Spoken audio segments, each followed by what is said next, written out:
Keluargaku berjumpa Tuhan, keluargaku menemukan makna. Sebelum ramai dibongkarnya kejahatan beberapa Crazy Rich dadakan oleh Polri, media YouTube dihiasi dengan tampilan YouTuber muda dan keluarganya yang mempertontonkan kehidupan dengan kekayaan fantastis.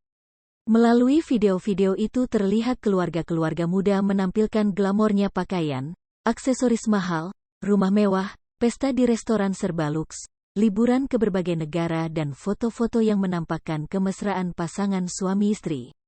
Penampilan yang disebut oleh Reynal Hasali sebagai flexing itu membuat banyak orang terpikat untuk mengikuti jejak keluarga Sultan YouTuber muda itu. YouTuber muda itu menyeret penggemarnya untuk mengikuti bisnis trading ala mereka. Magnet itu membuat para penggemar terseret ke sana karena menginginkan hidupnya berlimpah harta, kemewahan, terkenal dan hal-hal fantastis lainnya. Tidak sedikit yang menginvestasikan kekayaannya di trading itu. Ketika Polri menemukan indikasi kejahatan dan adanya perjudian pada trading ala Crazy Rich itu, terbukalah mata banyak orang. Semua merasa menjadi korban dan tertipu. Kemewahan, tampilan keluarga Sultan yang tampak harmonis ternyata semu. Investasi yang diharapkan membawa kebahagiaan berubah menjadi kesedihan.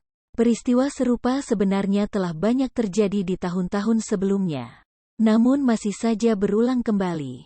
Keinginan mendapat harta kekayaan tanpa harus repot-repot bekerja membuat banyak orang terjebak dalam pusaran investasi bodong.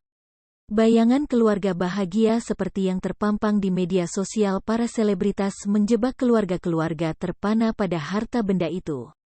Mereka ingin menjadikan kepemilikan materi sebagai hidup yang bermakna.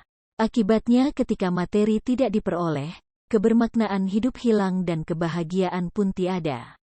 Harold Husner menyebut saat orang tanpa berpikir panjang mengasumsi dan terobsesi pada apa yang ingin mereka miliki dan ingin dibeli sebagai perlambang kehidupan yang tanpa makna, sebagaimana diistilahkan oleh Frankl, terus melahap tanpa memikirkan moralitas. Selain tontonan flexing, keluarga-keluarga diperhadapkan dengan aneka pergumulan lain. Di pertengahan Maret tahun 2022 media massa memberitakan berita tentang seorang ibu menggorok 3 anaknya. Ibu itu berdalih ingin menyelamatkan anaknya dari kehidupan sengsara seperti yang ia alami. Suaminya menganggur, ia juga menganggur. Kontrakan habis dan tidak ada biaya untuk membayarnya. Supaya anaknya tidak mengalami sengsara seperti dirinya, ibu itu menghabisi nyawa anak-anaknya. Tidak adanya kemampuan memenuhi kebutuhan hidup menjadi stresor berat bagi ibu itu. Mungkin saja ada banyak kejadian memilukan lain lagi yang dijumpai di tengah kehidupan sehari-hari. Disinilah kita mencoba lagi menemukan arti kebermaknaan hidup. Apa kebermaknaan hidup itu dan mengapa perlu dihayati oleh keluarga? Pada bulan Keluarga 2022 ini Lembaga Pembinaan dan Pengadaran Sinode GKJ dan GKISW Jateng mengajak umat untuk menghayati pentingnya dan menemukan hakikat kehidupan yang bermakna bersama keluarga. Melalui tema, Keluargaku Berjumpa Tuhan, Keluargaku Menemukan Makna, kita akan menggali makna kehidupan bersama keluarga dan upaya menemukan kebermaknaan hidup dalam spiritualitas trinitaris. Harold Kushner mengulik salah satu adegan drama Arthur Miller, Incident at Vichy, saat seorang pria profesional menghadap perwira Nazi yang telah menduduki kotanya. Ia memperlihatkan kredensinya, semua ijazah kesarjanaannya, suatu referensi dari tokoh terkenal di kotanya, dan lain-lain. Sang perwira Nazi bertanya pada pria itu sajakah yang kau punya? Pria itu mengangguk. Perwira Nazi di hadapannya segera mengambil segepok kredensi itu dan melemparkannya ke tempat sampah seraya berkata, baiklah, sekarang kau tak punya apa-apa. Pria itu tertunduk dengan lesu sebab merasa semua yang ada padanya sudah hilang. Harga dirinya digantungkan pada penghormatan dari orang lain dan dari semua yang diburu selama ini. Dalam sekejap semua hilang dari hidupnya. Ketika kesuksesan, kepuasan dikejar, semua itu justru menghilang. Viktor Frankl, Seorang ahli logoterapi yang pemikirannya kita gunakan pada bahan ini pernah berpesan pada para mahasiswanya di Eropa dan Amerika, jangan jadikan kesuksesan sebagai tujuan, semakin Anda jadikan kesuksesan sebagai tujuan dan target utama, semakin Anda akan menjauh darinya. Sebab sukses, sebagaimana kebahagiaan, tidak dapat dikejar, ia niscaya akan terjadi, dan hanya terjadi sebagai efek samping dari pengabdian pada tujuan yang lebih besar ketimbang kepentingan diri sendiri atau sebagai hasil samping dari pelayanan seseorang pada orang lain. Nasihat Frankl ini mengajak kita untuk melihat bahwa hidup itu bukan sekadar kesuksesan sebab hidup adalah dinamika aneka peristiwa. Semua orang dan keluarga mendambakan kebahagiaan. Untuk mendapatkannya, keluarga bersusah payah meraihnya. Usaha-usaha itu diwarnai dengan aneka warna dan rasa. Kegagalan dan kekecewaan, keberhasilan, kemewahan, kekayaan dan pemenuhan semua kebutuhan dialami. Namun apakah semuanya mendatangkan kepuasan? Keluarga-keluarga merasa sudah memperoleh semua hal yang diharapkan, namun tidak semua membuat hidup bermakna meskipun sejatinya hidup itu penuh makna dalam segala situasinya, baik dalam suka maupun duka, di tengah sehat maupun sakit, dalam segala peristiwa hidup hingga ajal datang sekalipun. Makna adalah sesuatu yang dirasakan penting, benar, berharga dan memberikan nilai khusus bagi seseorang dan pantas dijadikan sebagai tujuan hidup. H.D. Bastaman menyebut bahwa apabila makna hidup ditemukan dan dipenuhi akan menyebabkan kehidupan ini berarti dan mereka yang menemukan serta mengembangkannya akan merasakan kebahagiaan sebagai ganjarannya sekaligus terhindar dari keputusasaan. Sepertinya mudah bukan? Dalam hidup tidak ada sesuatu yang serba mudah. Itulah rumus baku yang harus dipahami. Frankl mengatakan bahwa pencarian makna hidup juga bisa mendatangkan ketegangan batin, bukan keseimbangan batin. Namun ketegangan itu sendiri merupakan prasyarat yang sangat dibutuhkan untuk menyehatkan mental. Tidak ada sesuatu pun yang dapat membuat manusia bertahan bahkan dalam kondisi terburuk sekalipun selain kesadaran bahwa hidupnya memiliki makna. Karena itu hidup yang bermakna merupakan sebuah kehidupan yang diwarnai dengan tindakan-tindakan, penghayatan, dan pengalaman-pengalaman bermakna yang apabila hal itu terpenuhi akan menimbulkan perasaan-perasaan bahagia dalam kehidupan seseorang. Berdasar pengalamannya yang kaya makna, Frankl mengusulkan perlunya menelusuri sumber-sumber agar ditemukan hikmah di balik suka duka, berhasil gagal, sendiri bersama dan peristiwa hidup lainnya. H.D. Bastaman menolong kita melihat sumber-sumber itu demikian. 1. Creative Values. Nilai-nilai kreatif atau creative values ditemukan melalui ketekunan menjalankan aktivitas sehari-hari. Melalui kerja, aktivitas keluarga, tindakan-tindakan yang dicipta sehari-hari.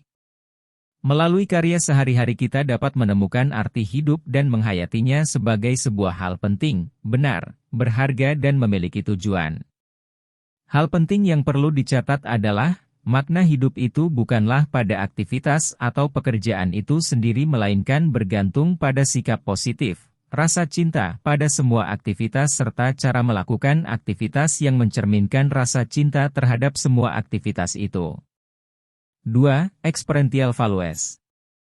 Nilai-nilai penghayatan atau experiential values yaitu keyakinan atau penghayatan akan nilai-nilai kebajikan, kebenaran, keindahan, iman, serta cinta kasih. Iman menumbuhkan makna karena keyakinan yang dipegang menjadi sumber peneguhan. Cinta merupakan satu-satunya cara manusia memahami manusia lain sampai pada pribadinya yang dalam. Melalui cinta, kita bisa melihat karakter, kelebihan, dan kekurangan orang yang kita cintai, sekaligus melihat potensi orang yang kita cintai serta membantu orang yang dicinta mewujudkan potensinya. Frankl mengatakan bahwa cinta tidak ditafsirkan sebagai sekadar fenomena yang terjadi sebagai efek dari fenomena primer, epifenomenon, akibat dorongan seksual dan naluri dalam kaitannya dengan sesuatu yang lazim dikenal sebagai sublimasi. Menurutnya, seperti seks, cinta pun sebuah fenomena. Secara umum, seks dianggap sebagai ungkapan cinta. Seks dibenarkan, bahkan diisyaratkan segera setelah, tetapi hanya selama dianggap sebagai sarana cinta. Karena itu, cinta tidak sekadar dipahami sebagai efek samping dari seks, sebaliknya, seks merupakan cara mengungkapkan sebuah kebersamaan penting dari sesuatu yang dinamakan cinta. Eric Fromm menyebut bahwa dengan cinta kemanusiaan akan terjaga sebab di dalamnya terdapat upaya untuk memberikan perhatian, rasa hormat, pengertian serta tanggung jawab. 3. Attitudinal values. Nilai-nilai bersikap atau attitudinal values merupakan penerimaan dengan penuh ketabahan, kesabaran, dan keberanian terhadap segala bentuk penderitaan yang sejatinya merupakan keniscayaan dalam hidup. Setiap keluarga bisa mengalami kedukaan, kesedihan, sakit, kehilangan, terluka dan sebagainya. Dalam hidup ini, ada hal-hal yang tidak bisa diubah. Apa sikap kita terhadap kenyataan itu? Di sini kita bisa belajar dari David Kessler. Kematian David, anaknya di usia 21 tahun membuatnya berada dalam kedukaan mendalam. Dari peristiwa duka cita itu ia belajar menemukan kebermaknaan di balik duka cita. Untuk menemukan makna di balik duka cita itu, awalnya Kessler mengikuti tahapan kedukaan Kubler-Ross.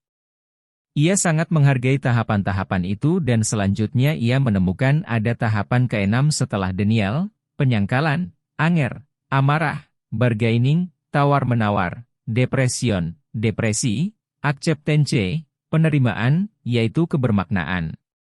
Kessler menyampaikan tidak cukup hanya sampai tahap penerimaan.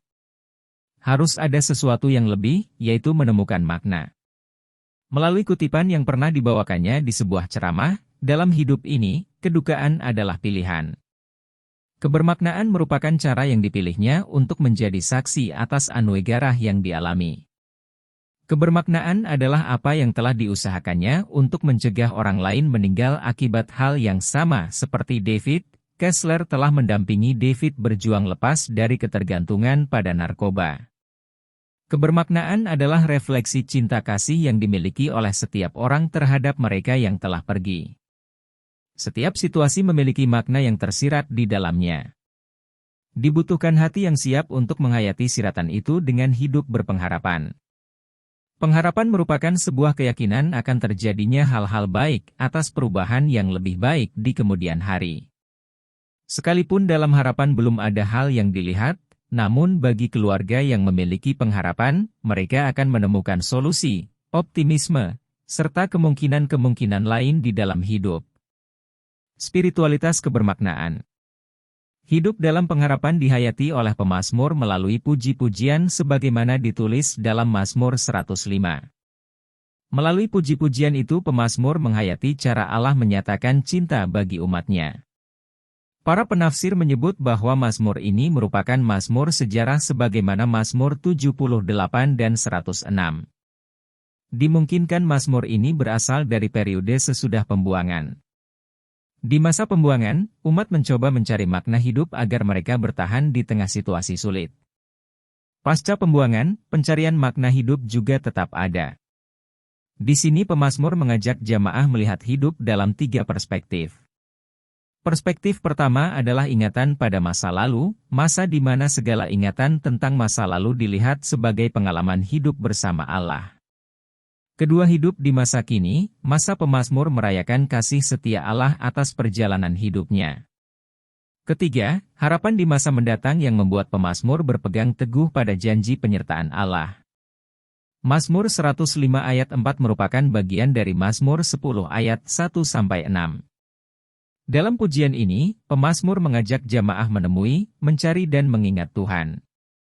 Setelah mengucap syukur, memperkenalkan perbuatan Allah yang ajaib selama di masa sengsara dan masa pembebasan, pemazmur mengajak setiap orang untuk mencari Tuhan. Dengan kekuatannya Allah menyatakan perlindungan. Dengan wajahnya, ia menyinari umat agar menghayati kebaikan Allah dalam segala peristiwa hidup secara turun-temurun. Perlindungan Allah itu dinyatakan bagi keluarga-keluarga hingga masa kini. Tentu saja pergumulan pemazmur dengan keluarga-keluarga di masa kini berbeda. Namun umat diajak untuk berpegang pada janji penyertaan Allah sebagaimana ditulis dalam Yohanes 16 ayat 33, "Dalam dunia kamu menderita penganiayaan, tetapi kuatkanlah hatimu, aku mengalahkan dunia." Itulah Allah yang kita percayai. Allah yang kita percayai adalah Allah yang mengajak kita mewujudkan persekutuan bersama Dia yang adalah Allah persekutuan. Keluarga didasarkan pada spiritualitas trinitaris. Eka Dharmaputra menyampaikan bahwa keluarga yang ideal harus berdasar pada Allah, bukan manusia. Pola hubungan ideal tidak lebih dan tidak kurang harus bersumber pada hubungan antara Bapa, Anak dan Roh Kudus dalam Trinitas. Di sana ada kesatuan yang tidak terpecah. Ada pula keperbagian, bukan keseragaman yang saling menghormati, tidak saling menguasai dan kesatuan, keperbagian itu mentransformasi kehidupan. Keluarga ditransformasi oleh anugerah Allah dan mentransformasi kehidupan. Perjumpaan keluarga dengan aneka rupa realita merupakan sebuah keniscayaan yang tidak dapat dipungkiri. Di sana ada ratap tangis sedih, kedukaan, kepedihan, kekurangan, kehilangan, dan aneka peristiwa lainnya. Keluarga juga berjumpa dengan tangisan kegembiraan, sukacita, pemulihan, kelimpahan, serta aneka peristiwa sukses lainnya. Dalam persekutuan bersama Bapa, Anak dan Roh Kudus, keluarga menemukan makna kehidupan yang membuat setiap orang merasakan keluarga sebagai kehidupan yang berharga meski tidak selalu ideal. Keluarga Kristen saat ini dalam situasi di mana di dalamnya menjumpai proses tarik ulur realitas yang saling memengaruhi. Kekuatan-kekuatan yang saling tarik ulur itu oleh Paus Yohanes Paulus II disebut sebagai kekuatan terang dan gelap. Keluarga bisa jadi berada dalam tarikan kegelapan. Perpisahan, konflik, saling melukai, konsumeristik, hedonis, hidup tanpa makna terjadi dalam keluarga. Namun kekuatan terang Allah yang menarik keluarga untuk menemukan makna dalam rengkuhan Trinitas Maha Kudus. Pada akhirnya keluarga mengalami Allah sebab Ia adalah Allah, menjadi semua di dalam semua, 1 Korintus 15 ayat 28, sebab tujuan kebermaknaan itu adalah persekutuan cinta bersama Bapa, Anak dan Roh Kudus.